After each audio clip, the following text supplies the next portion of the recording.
This is Make It Plain. Make It Plain. MIP With Masamela Matfumo. Mark Thompson. Make It Plain. Get woke.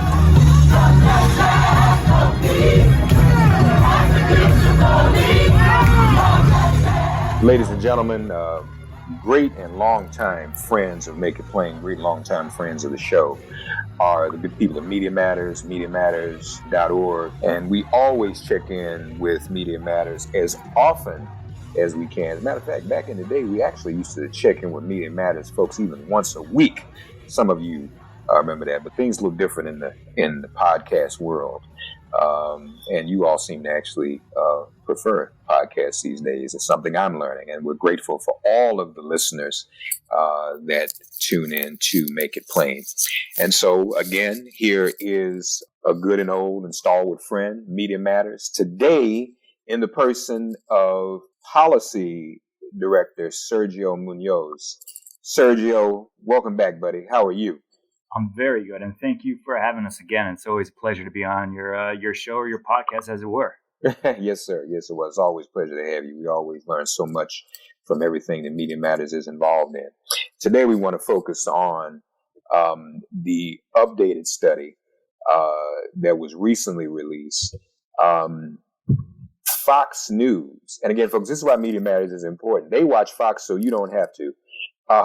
Media Matters reports that Fox News has mentioned critical race theory more than 1,900 times in the past 3.5 months, with 901 mentions in June alone.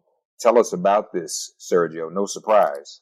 Yeah, you're absolutely right. It's become quite a phenomenon and a scary one, to be honest.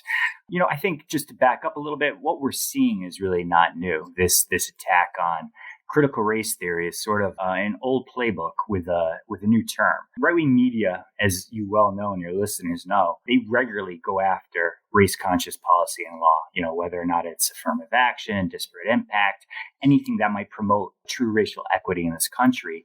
They demonize with their audience, which translates into political fodder for right-wing politicians and right-wing policies, which translates into, you know, legal action on the court level. We've seen affirmative action become such a demonized term.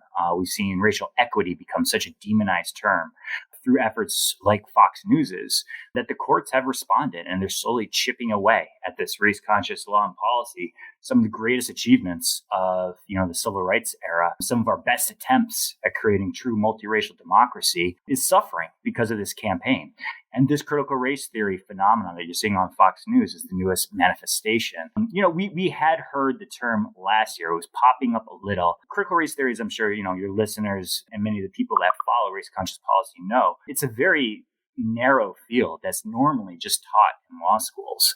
But Fox News and right-wing media started using it as a term to attack and demonize anything, as I mentioned, that tries to ameliorate the racial disparities and inequities in this country. And they've supercharged it. Our latest study that you mentioned shows that around late March and early April, which is when we noticed what they were doing, it just started spiking. 1,900 mentions in the past 3.5 months of critical race theory, usually misrepresenting it, misinterpreting it, including anything that they hate under the terminology. It's not really a substantive conversation about the actual academic field. It's more, as we were saying, just a tag for them to attack anything that is remotely race conscious. It's dangerous. And again, we did notice it last summer. It came about as a response to the racial justice movement and protest that intensified in the summer and in the wake of such killings such as George Floyd. And they started testing it out.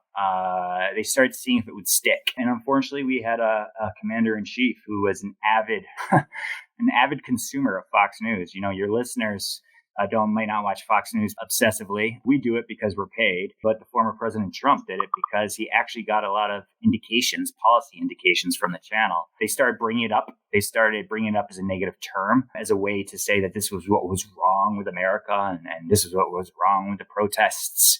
And Trump seized upon it. You know, it's reportedly, and it seems like this is actually what happened. He saw a young fellow from Heritage, or a former fellow from Heritage, mentioning it on Fox News in a negative fashion, and Trump instructed his staff his Office of Management and Budget, to issue a pair of orders which prohibited its use in any federal trainings that the federal government was connected to. That sort of got it to a new level, started creeping up throughout the campaign. They would use it as a wedge issue. Again, a common tactic of right-wing politicians to rile up their base. They use it as a wedge issue to capitalize on white grievance. It did not work in terms of electoral results for that election. But with this new spike, going back to the study you mentioned, they're not even hiding what their intentions are. That young fellow I mentioned, who I'm trying not to give too much attention to because he just happened to be in the right place at the right time, Christopher Rufo, his name has gone out a lot just because there's been a lot of profiles because he was the one on Fox News that started talking about it a lot. He's admitted in public spaces that, he's not actually trying to have a substantive discussion about critical race theory. He's just using it as a term to demonize anything that he calls, various culture inanities. They're not even limited to race issues anymore. They're using it to attack trans rights, for example, or anything, honestly, that they think will rile up their base.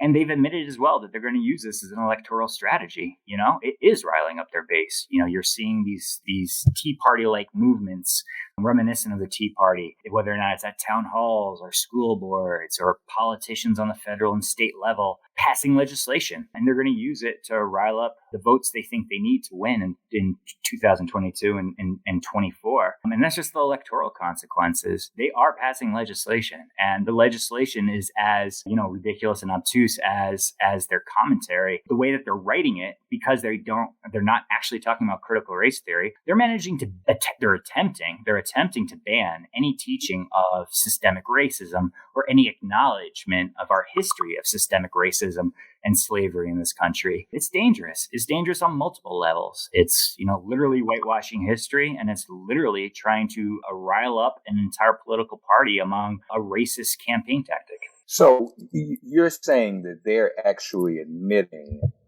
that they're going to use this for the purpose of this is the midterms. They're actually on the record saying that, Sergio? They certainly are. Steve Bannon, as I'm sure your listeners unfortunately remember, he's been making a little bit of a comeback in the right-wing ecosystem. He was one of the original founders of Breitbart, which was big during the Obama years. And they actually tried this during the Obama years behind Steve Bannon and others. Maybe folks remember Professor Derek Bell, who was a professor at Harvard and one of the original critical race theory scholars. They tried to tie Obama to him because Obama spoke well of him at Harvard Law. And they tried to use the same tactic. That's what I was speaking about, the playbook. They tried to use the same tactic that Obama was some radical adherent of critical race theory because he praised Professor Derek Bell and hence he should lose the 2012 elections. Didn't work then, but it appears to be working now. And again, if they could figure out a different way to rile up their base along these white grievance lines, they would do something else. If affirmative action had the same currency, maybe they would just go back to affirmative action. But right now, for whatever reason, whether or not it's people are more wired these days and there's more of an online ecosystem than before, people are really galvanizing around attacking critical race theory. And Steve Bannon is one among many who have admitted that this appears to be an issue that they're going to continue to use until it doesn't work. And Fox News is a testament to it as well. Fox News wouldn't be talking about this if it wasn't driving ratings, if it wasn't driving action, but it is. So they're continuing. Yeah. More MIP after this message. Tell us too, there's a pamphlet that they've been promoting and circulating as well, correct? Correct. I think we see this phenomenon often where you'll have this unholy alliance between these right-wing think tanks, these right-wing action committees, these politicians, and they'll distribute talking points and materials. These right-wing think tanks, mostly based in the DC area, not only, they crank out position papers on all sorts of conservative issues on right-wing donors' wish lists, and they'll provide so-called experts and so-called papers on whatever is the action item that the right-wing parties think will actually win. And critical race theory is one. There's new nonprofits and political action committees popping up around this issue. Funding is not so clear at this point, but we could take some educated guesses. You have these old right-wing organizations like Heritage and their political arm, Heritage Action, which only a few months ago were busted on camera for admitting that they had been the ones coordinating voter suppression bills around the country earlier this year. We saw all these voter suppression bills popping up with similar action and similar aims. And Mother Jones reported on a leaked video from the Heritage Action one of their political executives, admitting that they had been the ones giving these talking points to all these politicians. They'd been ones going across the country. I wouldn't be at all surprised if something similar is happening along these lines as well. So it really reminds us of what happened in the Obama administration, the phobias they created, the fear of the other, all of that. You think their audience would be a bit wiser now. We went through 8 years of that. There is no black president at the moment. Obama is gone. I mean, you think the audience would be wise to the fact, this can only go so far. You can't really stretch this but so much. And meanwhile, we also know, and you all have been doing great coverage of this as well. You all probably as surprised as others of us were when Biden said Facebook is killing people. Now he walked that back.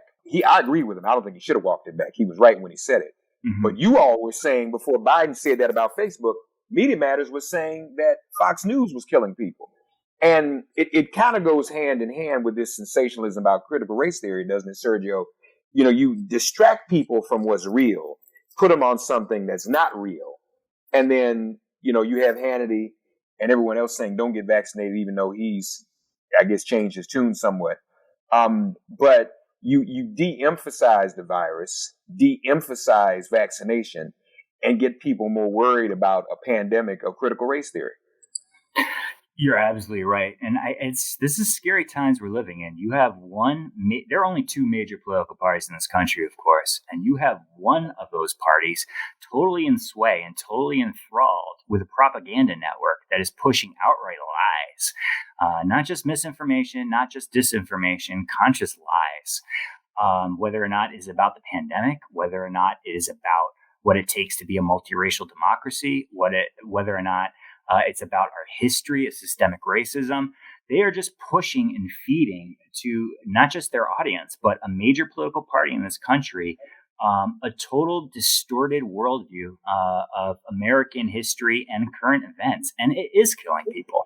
It's killing people through the public health consequences.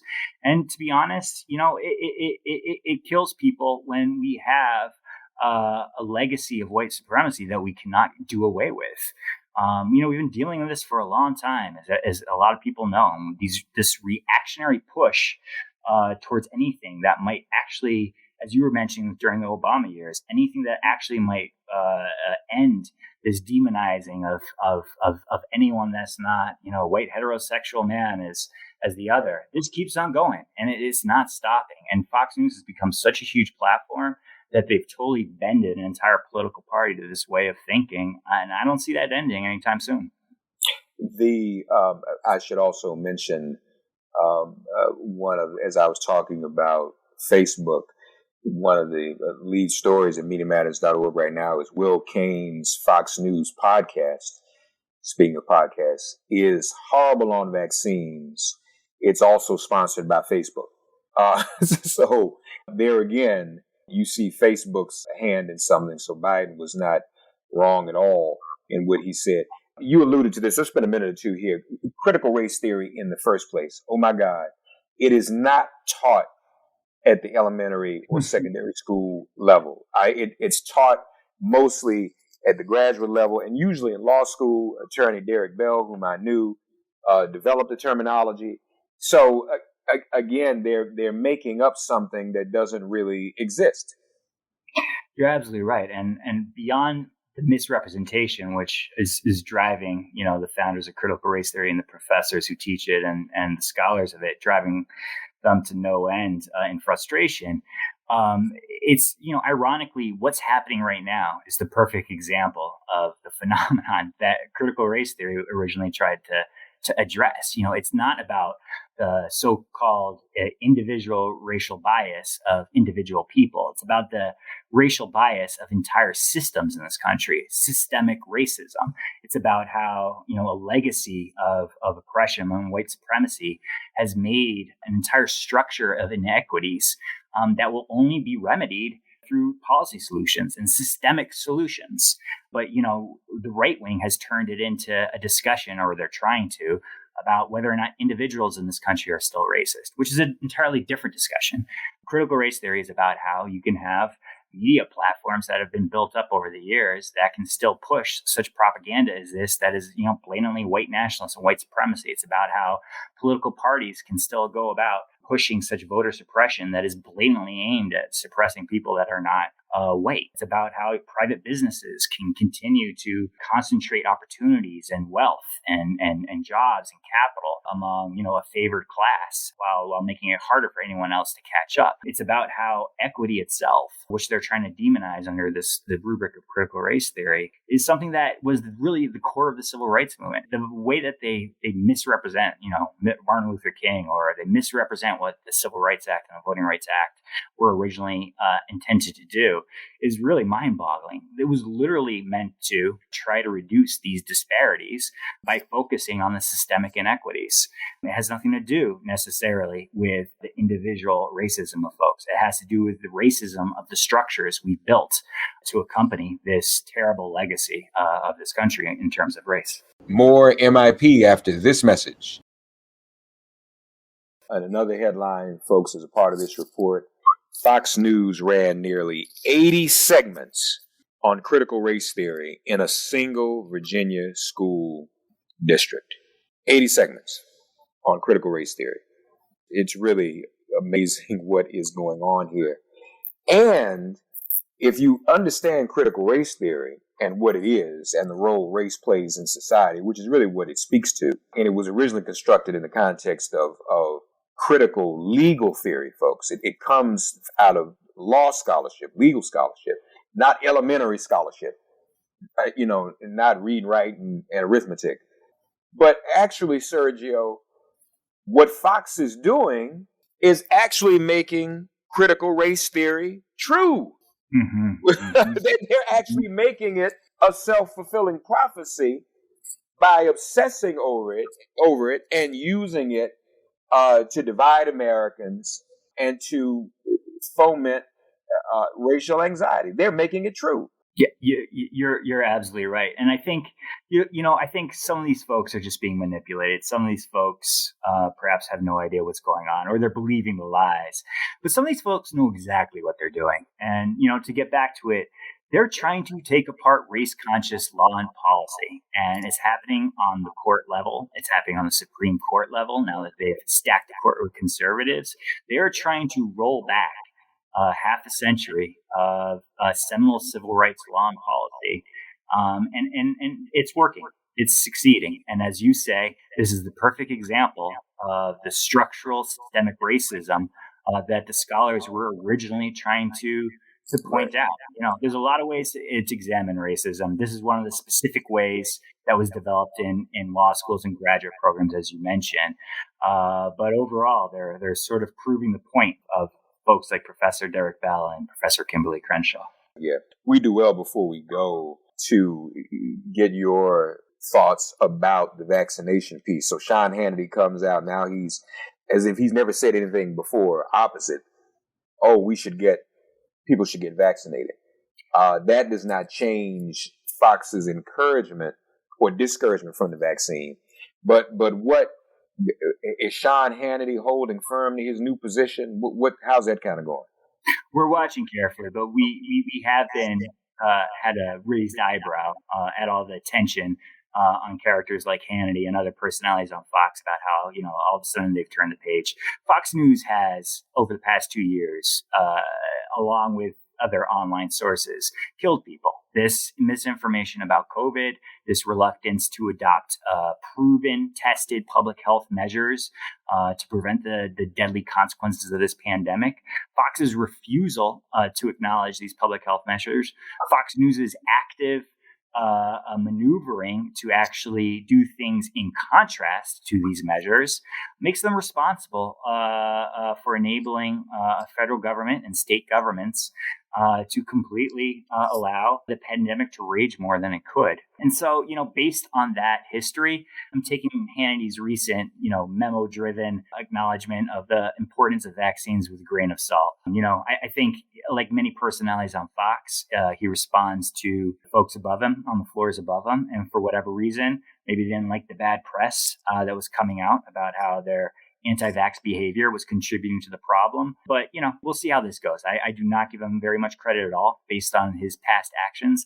And I don't have much hope that they'll suddenly follow the science because they never have before. Well, lastly, we know they aren't too bright over there either. While they obsess over critical race theory and discourage vaccinations, they've promoted another lead at Media Matters. They've promoted members of Congress who attempted to overturn the election. They've downplayed the insurrection. Yet it appears that they are actually carrying live coverage of the January 6th hearings. I don't know how smart that is if they want to move their audience in a different direction, because you kind of, help people to short circuit. If you encourage people to support the police, or the hashtag, what is the hashtag you use? Back the blue. And then you hear these police officers testifying about what really happened on January 6th, Sergio. And then as soon as it goes off the air, you're attacking them, saying this didn't really happen. The officers don't know what they're talking about. I mean, it's probably where this is going. And I just don't know how they can sustain their audience that way. Sooner or later, people have got to stop and say, wait a minute. I know I'm not this dumb. I know I'm not this crazy. I'm seeing police officers testify about what happened, and Fox is still trying to downplay it.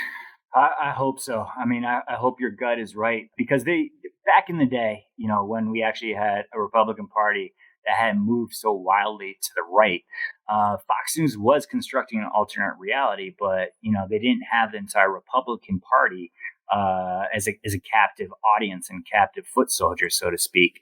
Now they do. So now you have this alternate reality on what happened during the insurrection, as you mentioned, or during during the past presidential election. Fox News are the ones that are promoting the big lie. Fox News are the ones promoting anti-vaccine information. Fox News are the ones promoting that, the insurrection was just some guided tour. But the problem is that the Republican Party is wholeheartedly amplifying this. The presumptive leader of the party is wholeheartedly embracing this. And unfortunately, a little under half of the electorate apparently believes this nonsense.